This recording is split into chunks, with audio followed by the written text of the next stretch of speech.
观众朋友们，大家好，欢迎收看我们今天的侃侃。在今天的侃侃节目开始之前呢，我严厉的批评了我们的付志斌先生啊。为什么批评呢？可以让付志斌先生一会儿呢自己坦白一下自己的这个错误啊。这个错误呢是非常的严重，但时不时的呢自己呢没有这种感受得到。什么是你经常感受不到的错误呢？就是你对他人的歧视或者他人生活环境的歧视。今天到底是付先生犯了哪个问题呢？一会儿让自己坦白。我们今天要讨论的话题是两个：中国股市跌到了2800点。哎，习近平前一天说出的一句话起到了关键作用。他说：“张开獠牙啊，要管金融。”这种形式一下子让所有的这个投资者们，哎呀，提心吊胆。也就是说，国安部门管金融已经成为习近平政策不可移动的一座大山。而胡锡进这一位啊，投资了几十万，已经亏了差不多的人，哎，表示说只要跌入2800点，他就加仓。哎，此人倒也不错，还真讲信用。说什么呢？哎，加了12万人民币的这个新仓。那么说起信用这个词儿，我们就得说到中国的总理李强在达沃斯的论坛上讲到了一句话，他说什么呢？中共是讲信用的。此话一说，世界哗然。当然没有在他当面啊，但是呢，人人都在笑掉大牙。那么这样的一个认知的总理，缘何会说出这种话呢？是什么样的原因促使他敢于在全世界面前露定而不自知耻呢？原因何在？我们今天呢也要进行一个分析。所以呢，今天是两个话题，有请傅先生先将第一个话题之前的第一个话题，给观众朋友们呢诉说一下啊，这次他对于我们这些苦寒之地的人的这个歧视是怎么回事？您请。这个这个老马今天好好批评了我一下，因为我一上来我就跟他说，我晒黑、晒红了、晒伤了。今天，因为今天我们那个工地上装化粪池嘛，那我就在场去看着，也没有做啥，那我就看着人家怎么做啊，怎么的，就搞了一个上午。因为其实太阳也不大，就有一点的阴阴的，但是这边的紫外线还是蛮强的。回头我发几张照片，我们那个做出一个轮廓来了，就是酒吧呀，站在酒吧上的，我是讲，在那个我们的酒吧工作，可能是世界上最漂亮的一个地点了。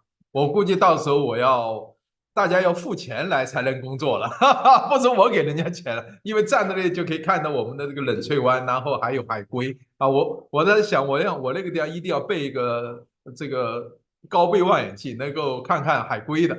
我觉得这是今天我出的这个，突然想到一个点子啊，以后来大家可以去找我们的海龟啊。这今天呢，所以有点晒伤，不经意就说了下，就给这个马骏先生好好的批评了一通，因为这个北半球是很冷嘛，对吧？这个确实是天寒地冻。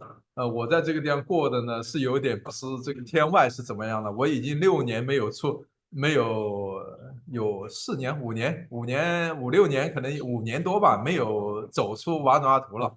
那已经真的有点忘掉了外面的气候了。不好意思，我是真的不经意之间，所以我们今天有点晒得很红。所以我跟老马提了一句，老马的接着严肃的批评我，接受批评，向大家道歉啊。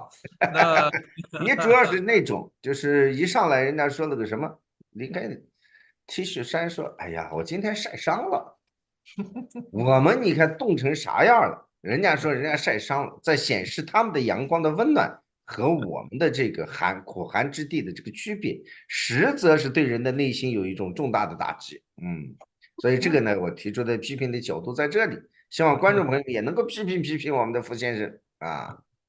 下次我把照片发出去，也欢迎大家来。我现在紧赶慢赶，就想把我的酒店做好，以后大家来，那我们就坐在这里欣赏这个冷翠湾的美景，晒着太阳啊，那真的是很，我自己越看越喜欢，哈哈，选点不错啊。那回头呢，我想希望4、5月份吧，能够完全就是这边呢，要跟大家说一句，就是确实慢在什么地方呢？因为我们所有的东西都得海运过来，海运过来以后呢。到了还不算，我们到了将近1个月才拿出柜子，拿出柜子还不算，还得等到海关的人来开箱，我们才能开，所以蛮麻烦的。有些耽搁啊。这个但是呢，不管怎么样吧，这个总是往前走啊，就是回头我会发些照片给大家看啊。今天呢，我跟老马聊的这两个话题啊，我觉得都挺轻松的。我觉得，当然对于我们轻松，但是对于在中国的人可不轻松啊。那第二个话题，当然就是我们待会儿我们就谈。我觉得天下怎么会有如此无耻之人？那这我们先说第二个话题，第一个话题吧，2800点。我记得有一次我们在做吧，哈，做过一次节目哈，做过一节目就叫保2900点，我记得我们那个时候是说呢，中共保了多少年的3000点，结果呢保不住了，那保290点，2900点。我们那个好像就说了，待会儿啊，估计可能要保这个2800点，那果不其然，现在有，而且今天我看好像一度跌破了2800点，对吧？老马，我不知道你注意没注意？对，跌破了2800点，然后后来恢复到2845点。嗯。嗯，所以你看的这个样子，你就知道哎呀，这个春江什么水暖鸭先知，是不是？这个事情呢，没有办法，因为你在金融这个市场上去跑，你肯定要关注各种的这个政治消息，对不对？因为政治和经济真的是分不开嘛。那么这个习近平说这个什么来着？要长出牙齿，对不对？要长出刺来控制金融，这确实是让人挺害怕的啊。其实我们这个第一个话题和第二个话题其实是相通的，但我们先慢慢道来哈。今天我觉得以这两个话题呢，我说实在的，对于我来说可能是蛮轻松的话题，但是对于国内来，真的很多人这是很沉重的话题。你想想，大家身家性命在那里，而且我今天看的那个推特还有人翻出了一段习近平论这个金融的，是说当时说要控制大家金融获利，就是意思说你不能够金融产品获利过多，要控制。然后呢，再接上他现在说的这个要长翅长牙来控制金融，要走一个中国特色的金融。哎呀，我的个天呐，老马，中国特色的金融，这啥意思啊？这就是，我觉得其实说白了就是流氓逻辑，就是抢你的钱，就是那你的钱就是我的啊，我的还是我的，这就是中国特色的金融管理，是不是？你挣了钱，OK，那也是我的，你只能有一点点，你赔了钱那是你赔的，那所以中国这个凡事都要用个中国特色，其实翻成白话来说，就是啥都不是。其实归根结底，它就是共产党一家说话。什么共产党呢？就是习近平他一人说了算。那中共内部要定于一尊嘛，对吧？全国要定于一党，那不就是他一个人？但是呢，这傻家伙哈，这个老板其实跟第一个、第二个话题，待会我们也会说到。我觉得这傻儿就在发疯了。我一直在说他根本不懂这个社会是如何运转的，所以呢，因为他得到这个权利是名不正言不顺，他也知道他自己没有能力，但是他所以特别怕。一方面他是觉得他是天选之人啊，到了这个位置，这个觉得这个其实共产党内部很多人都有这个特点啊，或者是说很多中国人都有这个特点是什么呢？就是慕强。我只要站在这个位置上，我就觉得我应该得到。然后呢，看得比自己高的人呢，他也觉得，哎，这个人比我厉害。为什么比我厉害呢？就因为他的位置比我高，他全然不管是什么原因。我觉得这是很有意思的一个现象。这不仅仅是习近平哦，习近平他党内的一帮人，其实大部分的中国人都是如此。你去问他，这个领导说话对不对啊？哎，这个领导说话怎么能不对呢？他问题是，这领导说话大部分时间都不对，不好意思，我真的觉得这个领导说的话，有的这大部分时间都不对的。啊，我说实在的，我从一到工作单位，我就从来没觉得领导比我们要强大多少。我真的有的时候我觉得他们都是因为，当然话讲回来哈，就是在他的研究方向，他可能是因为我们是在社科院嘛，研究方向他比较讲，但实际上你要知道这个社会科学的研究多大一个面啊，是不是？你因为官大就要来检查我，但实际上你对我的这个背景和查的资料完全都不知道，你怎么弄啊？对吧？所以我觉得中国很多的人呢，或者绝大部分人嘛，他判断一个事情不是根据这个事物去判断，而是根据这个官职大小、年龄长幼来判断这个事情，这就是有点很扯的事情，对吧？这个年纪大有年纪大，经验要多一些，但是不代表他事事都通，对吧？这个官大也不代表他事事都通，这个因事而论。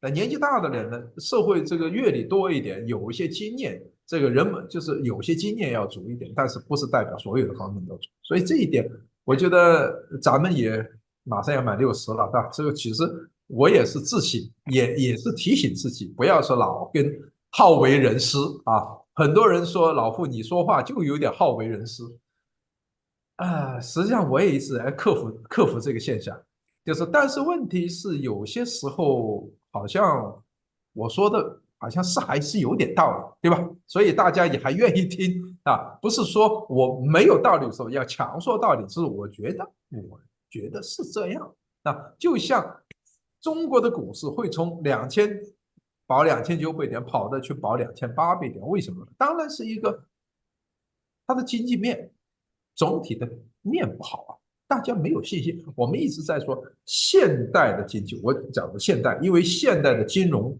现代的经济，它是以现代金融作为血液的，对吧？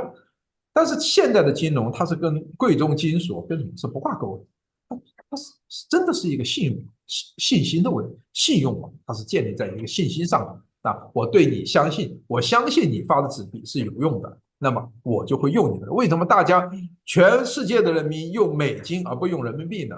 不用意大利的里拉呢？现在没有了，因为我们当时读书的时候，那个意大利的里拉可是一个笑话呀，笑话级的东西，对不对？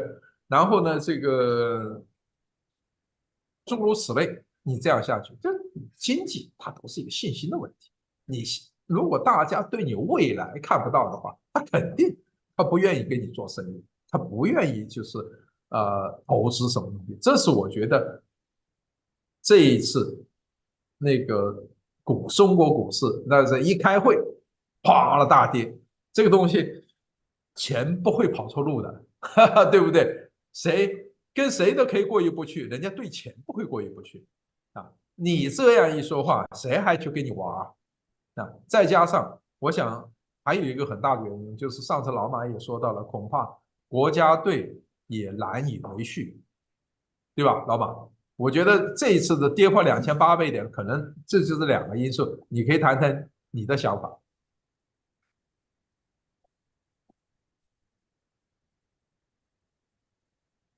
听得见吗？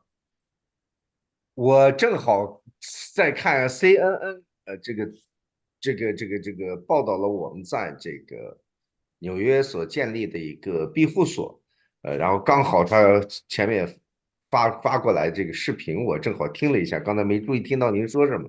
嗯，我是说那个，就是这次股票跌到2800点，我讲的就是说，实际上是第一个呢，就是习近平的这个用牙齿和齿要管理金融，对吧？那就是等于是你的就是我的啊，我的还是我的。第二点呢，就是说大家对中国整体的这个经济层面，他已经失去信心了，因为这个经济它是一个信心的问题，就是这个现代经济如果要是没有了信心，那啥都做不成。大概我的现在不仅仅是没有信心啊，最主要是现在呢，中国的所有的东西都已经揭开屁股晾在外边而自己不知。你比如说这一次的这个经济方面，现在到2800点啊，这个股市，实际上一是反映的是市场对于国安抓金融，特别是习近平的张开獠牙啊，带刺儿来管金融这件事情的一个集体的一个反应。那么现在到2800点，事实上是习近平强制命令一系列的这个公司呢不能出售股票我们大家知道，在3天前，也就是这个上周末的时候，中国出台的新的要求，就是不容许有股票的机构呢能够就擅自没有经过批准的情况下出售自己的股票是禁止的。而这种无限制的进行这个所谓的救市国家队的出现，实际上对于股市来讲是一种伤害，是一种本质上的一个极大的一个伤害。所以呢，这种管制的越狠，而资源又不是无限的资源，这样的一个情况之下，我可以给大家这样讲：股市跌破2500点已经是在望的啊。为什么呢？因为这种只要延续的时间一长，这些国家队也会受不了的。甚至我已经知道有些国家队的队员已经是撑不住，或者说呢，已经是东拉西凑，表示呢要求中央呢能够补偿，或者是能够给新的资金的注入，他们才能够其他的方面才能够进行运转。有一家国有的一个大型的一个证券公司，那么已经呢按照中央的指示，在政治上呢完全靠谱。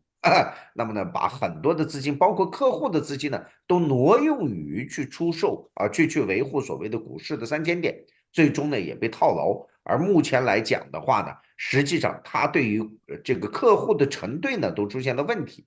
那么这种情况一旦被真正的暴雷的话，或者是出现更大的一个面积，或者是全方位的出现的话，我相信股市会迅速的继续下探，而这个下探的速度会是一个惊人的速度，人人都得抛售，因为早一天抛就早一天活。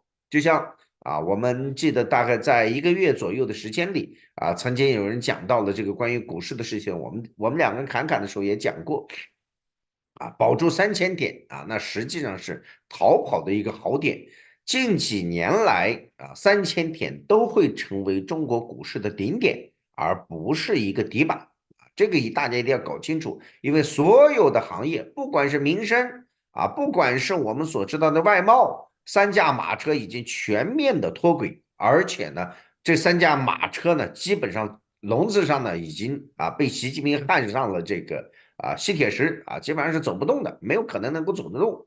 那么现在从这个李强刚刚所公布的所谓的5.2的经济发展，被过去和中国打得火热的荣鼎集团华尔街的荣鼎集团，那么直接呢就给揭批，说最多就是1.5%左右，那么已经这个掀了底儿。老马呢是什么样的态度呢？我说你相信自己的知觉感觉一定比中共的数据靠谱这是毫无疑问的一件事情。因为这种明显的撒谎这种赤裸裸的这种谎言建立在什么呢？建立在不断的全面的造假的基础之上。那么全面的造假的这个基础之上呢，所造成的这个局面呢就是如此。所以呢，我们呢一定要脑子特别清楚这一点，没有外资的注入没有自我经济增长的新点，只靠吹牛皮只是什么呢？3秒钟的一个快感和3秒钟的一个热情，那么能够持续和推动这么大一个国家的经济发展吗？那是不可能的事情。所以指望说股市过3000点，人民币印上多少都不会过，因为这个股市不仅仅代表的是经济资金有多少，更重要它所代表的本质性的东西是你的国家的国力的整体以及市场的繁荣程度所来确定的。有人说，那多印点钱，股市不就上来了？多印点钱，你的股市也反倒会贬值，因为你要对应的是什么样的价值？股市是反映企业价值的一面镜子，而不是说钱多就可以炒得起来的一个市场所以很多人的这种说法呢，实际上是缺乏金融学的基础常识，对证券行业的基本不了解，以为的想当然的一个概念。所以再多的钱进去，都是去套牢的，都是去为一些人的解套服务的包括我们知道胡锡进先生的这样的一次12万人民币的再进入，也可以给大家负责任的讲，进去的这钱就是一件事情，为别人解套而服务的。胡锡进还会喊出，如果跌破2500点我就倾家荡产都进，他照样没用照样没用。胡锡进作为一个退休人员，也已经可以说鞠躬尽瘁为党国了这可以是毫无疑问的给他这样一个评价。所以中国股市的底点在哪里？我告诉大家，没板。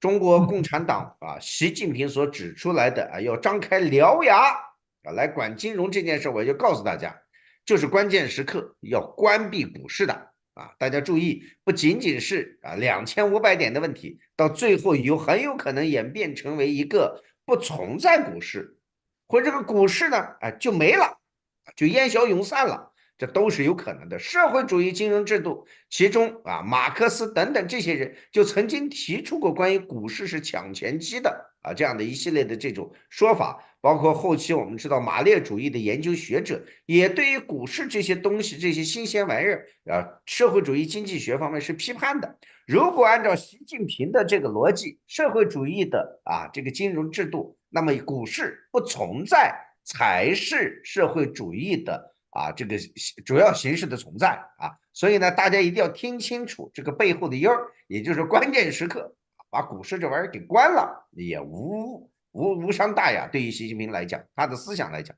这是我的理解。这个我觉得这个跟我们第二个问题其实可以联系起来。老马，你刚刚说的这个事情呢，我同意又不同意。啊，您说就是说，习近平的本性来说，会做你这个要做的事情，就你说过的这个事情。但是他的亲戚朋友，他的手下，就是我们已经说过了，这个股市啊，现在中国它到了这个地步，它真的它跟就是北朝鲜、朝鲜是不一样的。知道为什么吗？因为它已经建立了一个，虽然说是在共产党的统一下，但是呢，它的形式上它很多是跟西方的经济挂钩的，或者是参照它这个系统建立起来的一个系统，就类似这个股票啊这个东西，对吧？当然最早中国股市建立股市是为啥呢？是为了国有企业解套。那大家要知道这个事情。那当时呢，就因为通过国有企业上市，然后又是很多资金，然后帮他们解了套。他实际上当时那个做假账嘛，后来这些公司大部分都变成了壳嘛，啊。然后但是呢，它这个东西呢，毕竟它是一个仿照西方建立起来的一个体系，这个体系就类似，比如像央行控制这个什么基本点啊，这个几个点啊，降息啊，什么东西这种控制技术也是跟国外的央行是一样的，也是向他们学习的。如果说习近平就按照刚刚老马我在说老马说的话，你确实我觉得这是习近平的本意，但是习近平的本意能不能彻底的贯彻，这是一个大问题。啊，这就我们就要回到第二个问题，我们先谈，回头我们再谈第一个问题。我想先进的第二个问题，你比如李强跑到达沃斯说，你们要对中国政府有信心，中国政府是讲信用的。我当时我听完这个，我真的，老马，我真是哈哈大笑。我想你在中国大陆用枪指着老百姓说我是一好人啊，你相信不相信？那大家都会说我相信了，没办法，枪对着我，对不对？我说不相信，你现在二把手子一动，我没命了，对吧？这当然这是开玩笑，这你得去啊，关你个十几天，关你个几年，对不对？谁敢呢？对吧？这玩意儿都说相信呗，是不是？你到了海外还这么说话，你真的把人当傻瓜呀？这个香港事件啥时候发生的？2019年哦，是不是？反送中啊，那个时候中央电视台可是口口声声的说中英联合申报、联合声明是一个历史性文件的，你别拿来说话算，别拿来说话的，是不是？不要忘了，我跟老马这个节目已经说过了，英国别看英帝国示威，但是英国人在国际关系上的从理论到实际操作，它是很有分量的，它会影响到全球的政治游戏，不要忘了这一点。你得罪了英国人，而且把这件事情是明明白白摊在桌上，对吧？我们还不说前一年的那个就是人质外交，因为孟晚舟的事儿，那到了这个台湾在这个香港这个问题上，那是全世界的人都盯着香港啊。当时我记得美国国会还出了几个决议吧，对吧？对这个香港的这个事情，这件事情我跟你讲哈，大家也知道哈，其实欧洲也好，美国也好，原来对中国根本不在意。不要去说，今天那个老马，我今天看到那个有一个姓陶的什么玩意儿，说的那个达沃斯，那个大概说的一个意思就是这个中国土豪们不来了，这个达沃斯就没意思了，就好像这达沃斯就不存在一样的。我当时就没有搞错呀，我01年就采访过达沃斯的这个主办方，我知道人家达沃斯是怎么样从一个医生们的聚会变成一个全球这个政治人物、经济人物的聚会。你中国只是这近10几年来好像这个去的比较多一点，其实你中国富豪不来和来跟这个根本没好大关系。不要把自己看得好像是天下除了中国人，没了中国人就不赚了。我跟你讲，这个世界上没有中国人是玩的很好，啊！现在大家都是再回头想一下，你这个干嘛事儿？中国带给这个世界的什么东西？这不好意思，我跟大家真的说一下，不是打击大家的积极性，对吧？大家要清醒的对这个世界。其实原来欧美在这个疫情之前，在香港事件之前，对于中国是不大在意，真的不大在意。我原来学中文的那些人都是些文青，我跟你讲，没有几个正儿八经真正的就是说那种能在他们社会上进行竞争的。那都是躲在自己的书房里头研究一些小东西的。但是当然后头这有很多的年轻人，就大概我这一代的话，这还年轻一点，对政治有很多对中国的政治经济感兴趣的研究的。就像现在的这个美国那个原当过副国务卿的那个伯明，对吧？副国务叫国家安全顾问、副国家安全顾问或者什么，他那个伯明，那他就对中国的政治经济他是非常清晰的啊。他这种情况下，我们在讲的时候，就是说，但是香港这个事情不一样，香港这个事情是明明白白的英国和你中国大陆签的协议，然后到了这个2019年，你就直接说这个人家这个中英联合声明是一个历史文件，不算数。然后我扳着手指算一算，这几年4年，然后就跑到这个达沃斯说，我们中国政府说话是算数的你们可以相信我们是最讲信用的，把人当傻瓜，把人真的以为人家都是金鱼记忆7秒钟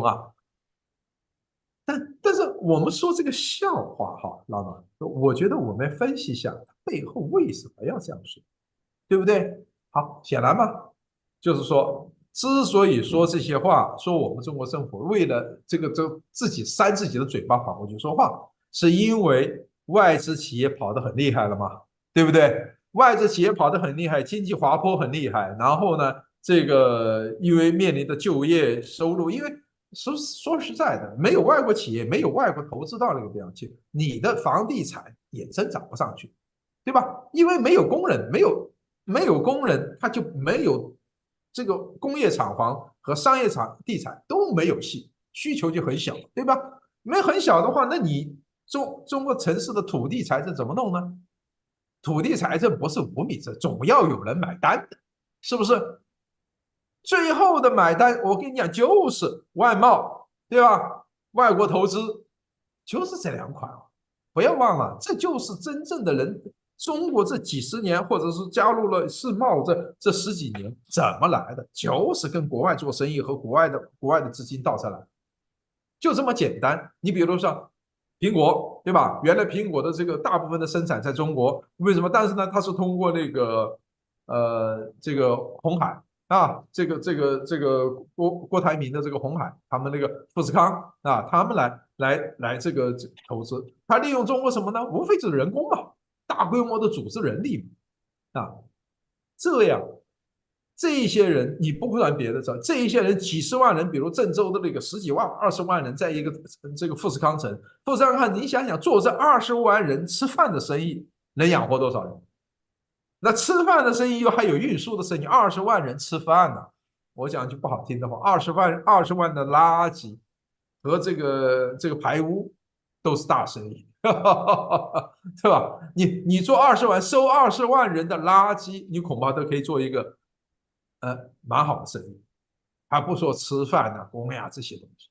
所以你想想，它这个经济运转无非就这么起来的。那现在呢，你外贸大家看得到，对吧？然后呢，这个大家是说不跟你脱钩，但是呢，我要寻找另外靠谱的供应商，因为我怕你来要挟我。好，那这个外企呢又往外撤，因为第一它是有一个实际的问题，实际上15年前我就说到，我说中国的这个，如果他搞土地财政这么搞下去的话，中国的人工肯定往前上涨。你中国的人工往上涨，就实际上就把你的人就是原来低成本的这个优势，自己把它自己吞掉了。吞掉了以后，你中国又没有很好的这个智力资源。这个话不是讲中国人笨，是因为你从小到大不鼓励大家自由思想，所以你的这个整个的这个训练和整个的这个技术基础、人文和理和科学都是非常差的，你就不足以跟世界竞争，你拿不出大家喜欢的东西，比如像苹果，比如像微软啊，比如像就是好莱坞电影这样的，你就吸引不了人。还有什么那个游戏叫什么暴雪，什么什么，对吧？类似的啊，你中国的有几款游戏做得好，做得好，马上就不让你玩了，对不对？然后呢，左搞右搞，然后不把你搞死不罢休。那你这样的经济如何呢？你肯定做不好，做不好，那你外国这个一走了以后抓瞎了，因为人一走以后，这些工人们走，工人们走了以后，他配属的服务就要走，配属的服务要走，那你所有的工业地产和这个商业地产都一塌糊涂。这个地产一倒，你想想，土地财政怎么玩？没法玩。这个就是多米诺骨牌一样的，一个一个倒下去。但是呢，这个就是一个经济，经济就是如此，它是一环扣一环，跟政治和信息都是紧密相连。但是呢，习近平老先生不知道，他不知道，他以为只要老人画个圈，这个地方就会发达起来。我一直在讲，习近平是被他们的父母亲洗，习近平的父母洗别人的脑，洗中国人的脑，结果把他自己的儿子也洗成白白的，洗成一个大财。就这样，他相信深圳真的就是老人在南边画了个圈就起来了。那现在他派的那个李强过去啊，跑到去啊，你们不要跑，老乡们不要跑，我红军来了，不抢粮啊。那是他不抢粮，他杀人。那这样的一个笑话，这种笑话什么？就是第一，我觉得他中国政府碰到了巨大的问题。好，这是一点啊，然后不得已跑出来。那么反过来讲，就跟我们老马，我们就讲的第一个问题是，哎，习近平又在国内说要用牙齿，要用金条来这个獠牙来控制这个股市、金融市场。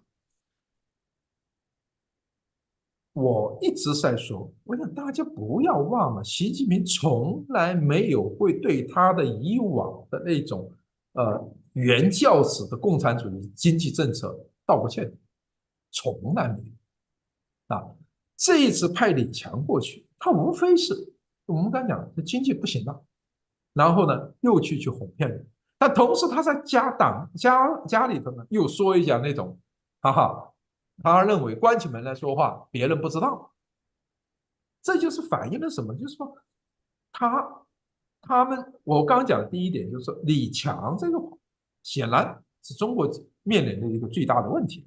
第二，显示出他们非常的愚蠢，就是他完全不懂得西方人的想法和运作，社会运作员，这也可以看得出来，整个中共之前和现在，他对西方世界的理解零淡。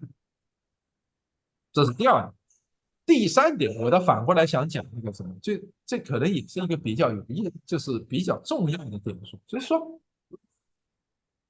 其实这也反映出习近平他也在迫于，这也是我跟老马你有点不一样的地方，就是说他想恢复到60年代。我一直在讲他的最理想的这个天就是50、60年代。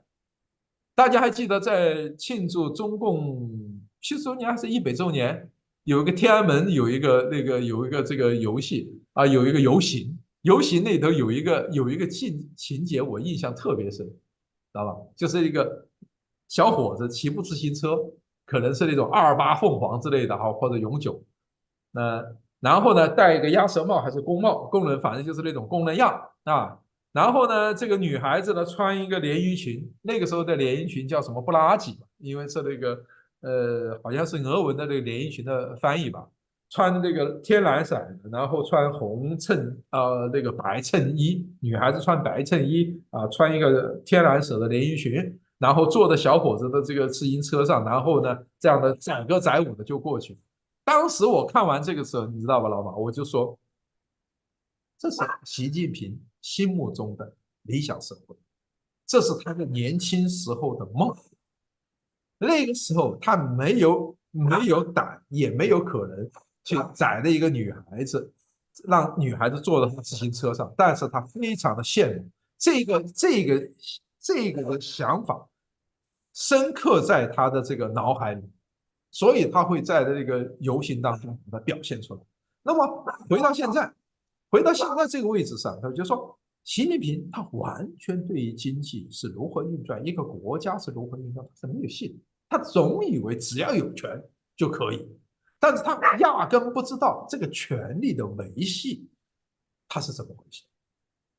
他只知道好像宫廷密斗、杀人、掌权，我只要坐到这个位置上，你要听我的话啊，然后通过一个什么像毛泽东一样的控制中央警卫局啊，然后把所有的人的这个警卫控制起来啊，然后让你们秘书不要乱说乱动啊，随时跟我打报告啊，控制住你们就行了。但是你要知道，这个叫什么？坑灰未忍东山起。这个原来想留不读书，大家要知道这个事情，这个很多事情不是说你控制住的那帮人，另外就行了，另外的很可能又会这样。所以从习近平派这个李强到达沃斯去捞人、去撒谎捞人这个事情，也反映出什么呢？习近平尽管他不愿意，但是也还是被他周围和底下的人绑到这个位置上。他知道不搞经济也不行，哪怕再骗也得再骗人去。所以这一点呢，我就说我对老马刚刚说的，他想不想回到这个60年代？想，老马这个你说的对，他能不能呢？我个人觉得，他真要那么做了，中国那就是乱套，那是真乱套。就想想，我们上次讲过，他自己家的亲戚也是在做生意。你想想，大家想一想，那个科瑞，我也想举的这个例子，这个3年疫情里头打了多少针，现在暴露出来，他连这个针、这个疫苗，连卫健委都是没有批文的，就根本没有批准的。到现在为止，全国人打了多少？多少钱？算一算，大家去算一算，上千亿吧。这个疫苗估计上千亿、万亿，我觉得这个基础是有吧？啊，你想想，14亿人口，10亿人口，不说全部打，10亿人打，而且还打的不止一针，是吧？你想想，这个是多少钱？这个事情你就可以看，但是这个事情那个星后头有人有人这个说背后的人吗？没有吧？这是显然这是习近平家里人。我在这里说哈，这跟习近平脱不了关系。你想想，他如此之硬，把上海的叫做复兴跟那个德国和美国那个辉瑞，人家是签了大中华协议的，用那个辉瑞疫苗，你深深的进不去，而且这批疫苗最后被郭台铭以捐助的形式放到台湾去了，有意思吧？谁有这么大的能力，对不对？皇上喽，毫无疑问的了。还有谁啊？到现在，只要牵扯到你的事都死掉了，只要你在里头都死掉了。你想，你这样的一个东西是什么的？是什么玩意？啊，好，那么习近平既然他周围的人要弄钱，你想想，全部关闭以后，对他们有好处吗？怎么去弄钱？金家，你看他金家这个样子，除了金家有胖子，其他都是瘦子啊。那么中国如此之大，我说实在的，中国他要赌，他要像这个韩国这样的、北朝鲜这样的赌，没戏。中国的大陆除了沿海还有大陆，你哪个点你都封不住人。说实在的，这南方人不说南方人，你到西藏那个山上没法看，随便走，对吧？你这个陆地的一些东西，就是隔个小溪，有些可能溪都隔不了，就那么走。你全部把它做成长城，你就是做成长城，人家都会打个洞往外走，你不可能封得住的。还有那么漫长的几千公里的海岸线，现在的话，各种的这个技术又发达啊，封不住的啊，你封不住，同时呢，你自己又要把自己整个系统搞乱了，搞乱了以后呢，底下的人弄不到钱，他不愿吗？所以搞死习近平的一定不是海外的反正啊，一定是习近平内部的。就是我当时我记得在2018年、19年我就说，我说习近平最后死在什么？就死在他党内的这边同僚手上，毫无疑问的，不可能这个会让他等于说他一家独吞，别人连肉汤都喝不上，这是不可能。中国的事情从来没有到如此地步。大家会说到就是什么朝鲜啊、北朝鲜，那完全不作数，那是养的。中国真正疯狂的时候是什么时候？就是文革期间。文革期间确实那个时候是全民的疯狂，基本上全民的信仰。当然还是有一些反抗者，但是绝大部分人是这个把毛泽东奉为神的。不瞒你讲，这个毛泽东去世的时候12岁，我当时听的哀乐，我听的哟，那一年经常有哀乐嘛。这个老马，这个应该你有印象了吧？79、76年，你那时候也有几岁了？那个时候是从年初周恩来啊，然后这个朱德，然后首先康生在之前吧，什么东西是？然后呢，我听的又有哀乐的时候，我跟你讲，后来听说是，哟，毛主席死了，我那个时候才十二岁，对，我告诉你，我心里都空落落的，都觉得哎呀，没有方向感了，以后咋办？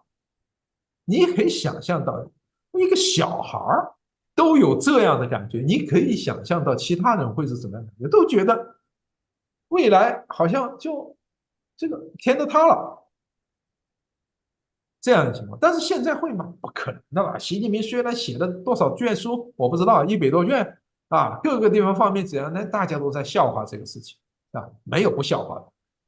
他自己呢，我就不知道了，知道不知道啊？所以这种事情，就从李强跑到达沃斯这样的睁着眼睛说瞎话这件事情上，我觉得我可以站出3点，就是说他习近平他要走回原来就闭关锁国的老路很难。实际上，他这次让李强去磕头，也是他也被逼的。对，他要走回原来，我个人觉得不可能。他手下的人，就包括他这个他，你比如像这个彭丽媛他家的人，他的一些亲戚，不要搞钱吗？对吧？习近平的儿子啊，习近平的这个弟弟姐姐不要搞钱吗？我们上次讲了，他那个子女婿，那还是个外国人啊。我后来也没时间查这玩意儿，对吧？那也挣了多少钱？你说这些人能那个吗？这个吉利也是上市公司吧，对不对？这个，所以呢，这些东西，如果他一旦把这个东西，那很什么巨额的损失，他可以愿意，但其他人愿不愿意不知道啊。当然，这个中间又牵涉到各种国际关系，然后台海问题、南海问题，我个人觉得这些问题，只要真的最后到了一起的话，这个包子不死也得半条命。我不看好它还能够继续在2025年维持什么。我觉得在2024年对它已经非常，它熬过了2023年。2024年，你想想，2023年大家还是觉得，哎呀，这个疫情过后了，大家奔一奔做一做。但现在过了，已经疫情都过了1年多了，但现在怎么样？大家都没办法啊。那么2024年就是说不如意的话，那么大家就有更大的，而且呢，就从习近平目前这个状态来看，呵呵，李强如果这次没骗到人，这个股票继续往2800点底下掉，习近平呢一定会恼羞成怒，就会跟你老马说的啊，他一定会有那个冲动，干脆回到60年代关闭。但是他底下周围亲戚一定会这样不行啊，什么什么东西啊？那他又其实是一个没有决断的人，他根本没有知识，所以中国的经济和中国的政治一定是往往复复，往往复复。硬话他说的大，回头又下跪，最后一段马。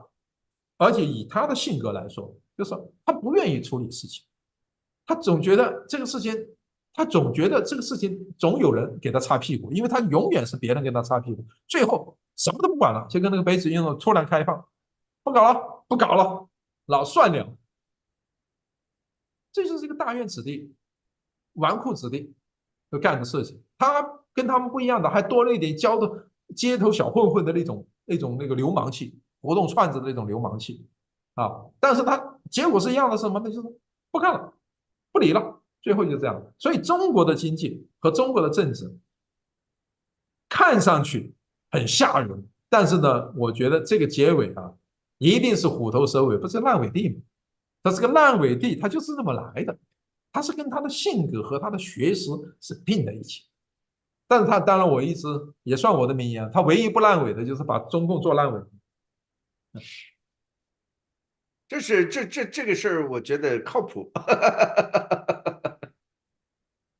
那共产党现在的就是习近平的施政方针，我觉得刚才傅先生讲的这一番话，可以说是目前为止，我觉得对习近平点评最为优秀的、最为准确的一个点评，在全网，我指的是全网啊，就把它点出来，他本身，实际上他是不处理事儿的，他是害怕事情的，但他就是虎头蛇尾的，就像前2天啊，这个外交啊，要让外交官。啊，召开的外交大会要让外交官们啊，要懂得撕咬啊，要懂得如何长，要懂得斗争如何。哎，但是呢，你看很多姿势呢却跪得很好，像刘建超在美国基本上是处于跪啊这样的一个状态啊，但是呢，你又会看到啊，对菲律宾啊，对一些像对韩国呀、日本呀，又似乎呢，哎，又准备要跟你干一架的一个架势。所以呢，他的这个前前后后、反反复复的这种东西，已经让我们能够看出来，他本质上啊，这个人就是一个没水平，就是一个根本啊搞不清楚事情的一个人。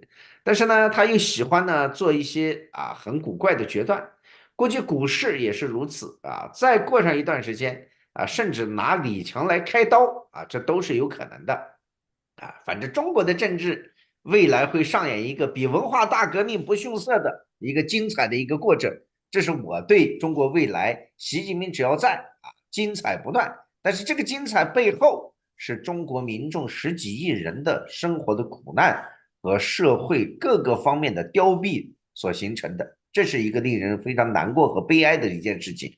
但是这就是现实，这就是没有办法能够回避的东西。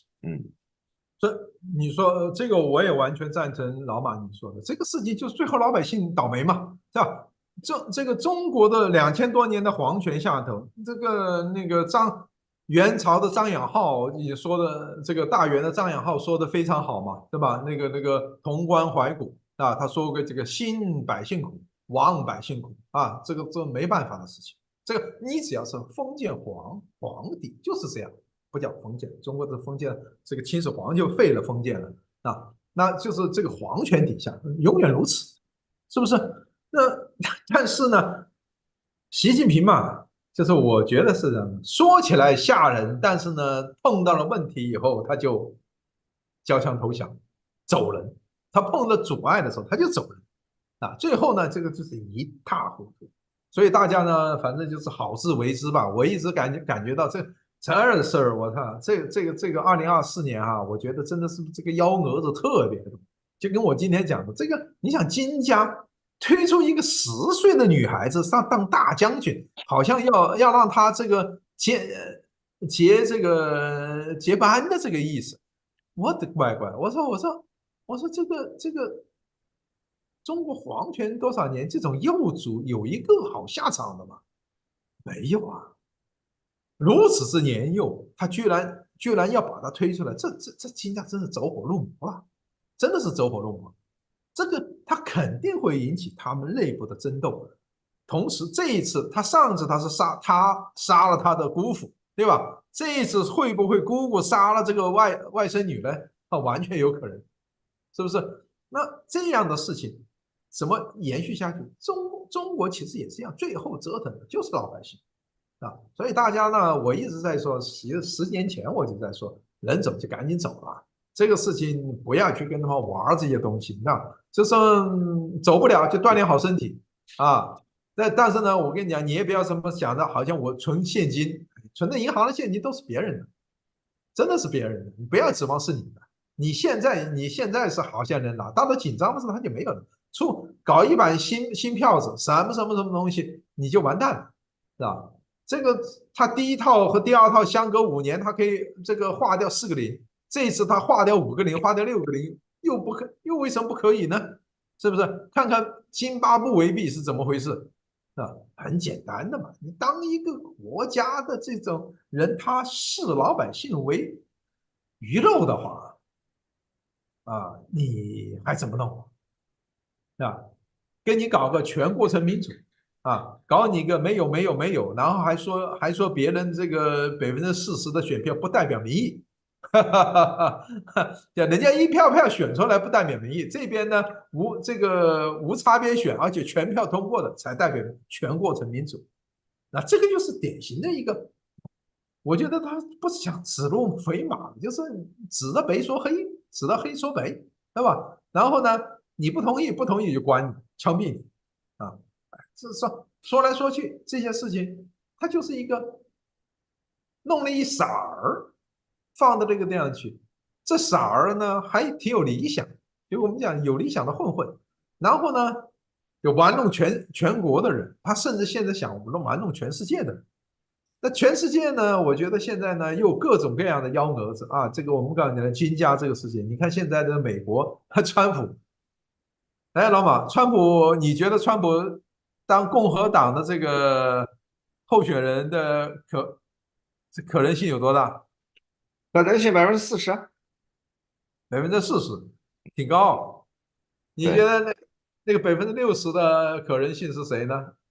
黑利吗？我可能性是黑利。啊，是吗？因为如果共和党想要赢得2024年的大选的话，川普显然虽然说是一个在党内声望很高的人，但实际上他在党内的声望越高，对于其他的选民来讲，或者包括中间选民就觉得越恐惧。所以呢，对于川普来讲，共和党的大佬们是很清楚的，他很难再真的赢得第二次大选。所以呢，大家会选择一个共和党能赢的。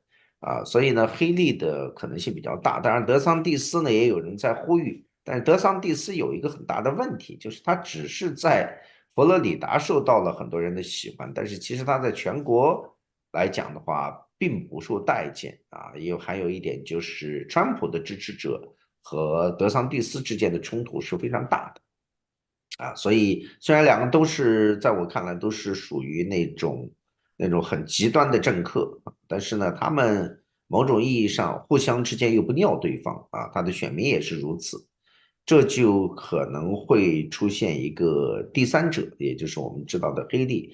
黑利如果参选的话，实际上对共和党有很多的有利点，起码中间派的人士呢会倾向于黑利。再一个呢，有色人种呢也会更多的投给黑利。那么除此之外呢，还有一股力量啊，那就是女性的力量啊。如果共和党能够把自己打造成一个女性的这个跨种族的这样的一个政党的这个形象的话，那么对于共和党的整体的形象呢，会有极大的一个修复。这是如果是真的去选举的话，当然这是一个选择，同时可以拉一些民主党对于拜登等等不满的一些人，特别是女权方面的一些人，女性投票者，那么都会给黑地投票的可能性都会增加，或者是他们不去投美国的民主党，也会给共和党加分这种情况的出现呢是有可能的。而川普的话呢，虽然知道的人很多，看起来支持他的人很多。但实际上，想赢得美国的2024年的大选是有一定的难度的。选举不是一个你喜欢就一定会赢的事情，选举是一个非常非常复杂的、多方面要计算考量的。2020年，民主党推出乔拜登，实际上就是一种啊各个方面的考量之后，精打细算之后得出来的一个选择。所以呢，我们也一定要看明白这一点。那么，美国的民主党的共和党的大佬呢？几乎可以这样讲没有人喜欢川普而且很多人呢都是对川普呢又厌恶又无可奈何。但是这些人的力量能不能共同结合起来，能够去阻挡川普2024年的竞选，这一点还值得我们去观察。那么另外一点呢，就是美国的司法对于川普的影响会有多大？根据目前已经调查清楚的美国全国的选民，大概有52%的人认为，只要是这个司法宣判的川普有犯罪，那么呢，基本上就不会有这些人去投。而共和党当中呢，也有30%多，接近40%的人呢，也不愿意投票给一个这个犯了罪的一个人。那么共和党内部现在实际上也有很多的人呢。除了他的坚定的那30%几的铁盘之外，那么其他的人呢，也在犹豫是否应该投票给 Donald Trump。那么这种情况的出现呢，是在过去虽然说美国的每一次选举党内都有分裂，但是呢，却没有分裂的如此泾渭分明。这都对于川普问鼎2024是有很大的一个阻碍的，或者这股力量也都是共和党高层内部的人都非常清楚的一点。所以我想，共和党的大佬们会进行阻击，但是美国的这个党内初选呢，他们的影响力到底有多大，能不能阻止，我们还有待去观察。另外，共和党大佬与民主党共同合作来阻止一系列的事情发生，这种可能性也是存在的，包括特别像麦康奈尔这样的共和党的元老级人物和目前共和党的精神领袖般的存在，那么他如果联合一系列的这些政治势力去共同阻击川普的话，那么川普出现在党内出现的可能性就是基本上就很微弱很小。但是川普呢，当然也不在乎这些建制派的这些阻挠。不过呢，这个建制派的力量是可以有巨大杀伤力的，这是我的理解。是这个，我个人觉得说，我个人还是不大相信这个川普能够胜选，因为当时我记得在那个推特上有个人说，也许川普会真的当选。我说，如果川普真的当选了，那他是说这个川普当选，这个民主这个制度恐怕就要受到这个很大的伤害，就可能要完蛋了。我说，如果要跟民主政府，川普还能够选上的话，我想这个民主该咋样就咋样吧，也就那回事儿了，对不对？如此一个烂人都能够再选上总统，就说明你美国确实有很多人支持，很多很烂，那只能是这么说，是吧？他不止20%、30%人是很烂，选人是烂的，那就是至少是40%、50%的人喜欢川普。那这样的话，那就算了吧。那就让民主从头再来，或者是怎么样嘛？那这个历史总是有它的，总会有一个结果，对吧？无非是改变一下路径。当然了，对于个人来说，你可能这一辈子半辈子，甚至搭上你的小孩你的孙辈，但是呢，没办法哦，人类就如此哦。不要以为人的一生能活得很长，其实你去看你看我现在养了9条狗，那狗的生命只有十几年，你觉得很短，但是在一个如果说在别的生物看来，你的人的生存也很短暂的，不要忘了，你的人类生存有价值的时间也就是那么个几十年，是吧？十几岁吧，你能够独立，是不是？受教育，现在的教育如此之繁杂，恐怕要到20多岁、30岁才对这个世界还略有所知，那么等到50、60岁的时候，差不多很多人就退休了，是不是？到了80岁，很多人路都走不动了啊！你算了50年，50年有多少？50年乘以350多天，是吧？365天有多少天嘛？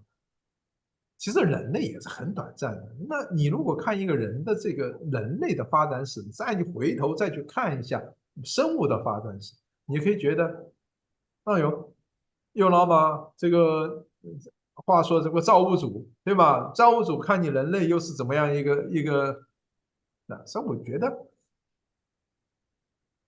没办法。如果说川普继续当了美国总统，那就大家认命吧，那也没办法的事情，你还能怎么办啊？这个，所以呢，但是呢，我是这样觉得哈，就像大家，呃，这这个美国的这个事儿啊，我们刚刚讲了北朝鲜的这个事儿，然后这个中国的这个事儿啊，然后呢，这个欧洲啊，欧洲又是你说我的，我说你的啊，这个我的感觉，我说句实在话吧，我觉得欧洲人活得太舒服了。所以他们不知道这个世界的艰难，然后呢，还在这个互相的拆台啊，互相计算一些东西，但是呢，没办法，这就是民主的特性。你不要以就是因为它是需要大多数人投票，他最后走的就是大多数人愿意的路线，而大多数人呢，比如像他要利用大多数人民粹主义，对吧？这个 populist，他这种来用你大众喜欢说的话来说，告诉你的时候，他很可能会成功，很容易成功，尤其是种族这种玩意儿，种族主义这种玩意儿，这太容易，民族主义、种族主义太容易，因为越是烂的人，越是没用的人，他越是要在种族主义这个上头、民族主义上头，加一分。因为为什么呢？好歹比如他是德国人，是法国人，他是中国人啊，总是嘛，或者是以色列人啊，这样的才有点自信心，他活在这个世界上才有点意义，要不然就是一造粪机器，他也觉得很无聊啊。这样的人，他很容易被这种民粹主义者。其实我觉得中文翻译成民粹主义真的不大好。这个 populist 回头但是大家都这么翻译，我们就像那么这些人，他是一个心理大师，他会利用这个东西来达到自己目的，就像川普一样，对不对？这么多案子在身，他还有那个共和党内部30%吧左右，应该是这样说吧。整个的选民当中20%，知道吧？差不多吧。川普就是共和党那30%的支持度，对，差不多吧。在全民大概就是10几20的样子，对。对对，我也是觉得10%到20%左右吧，就这个样子。他吃定是什么呢？我在这个川普的美国与红卫兵的中国里头，我就知道这个就是慕强。在美国最大的问题，它的宗教色彩就是基督教的这个色彩还是非常深。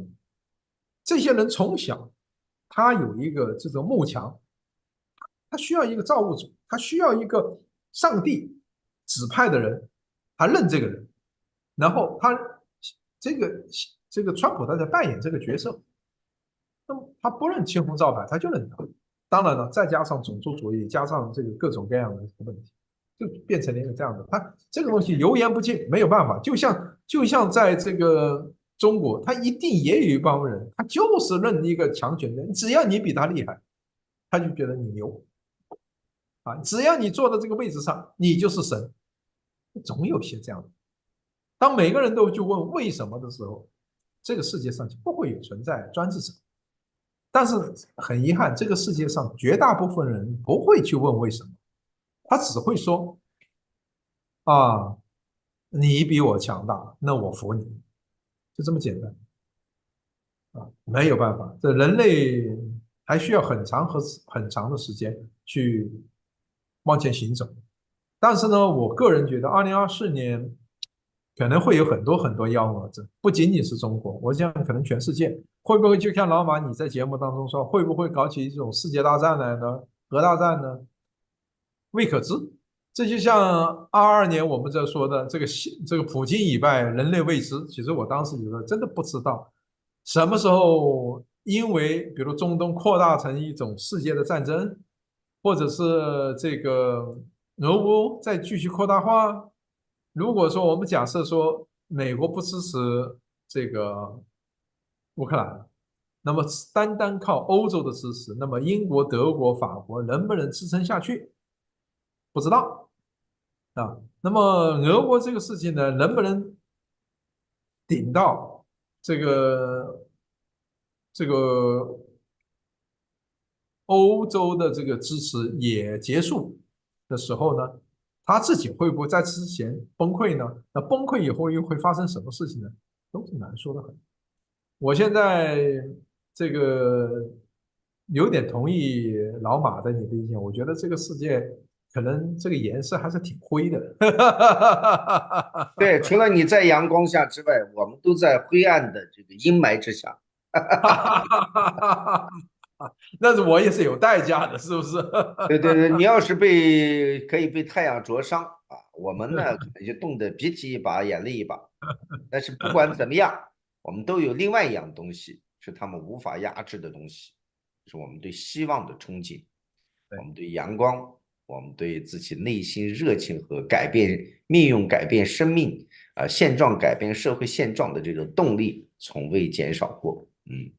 我们就把希望留在这个节目的最后一刻。好，好，那就谢谢观众朋友们支持，我们下周一再见，不见，拜拜。好吧，再见。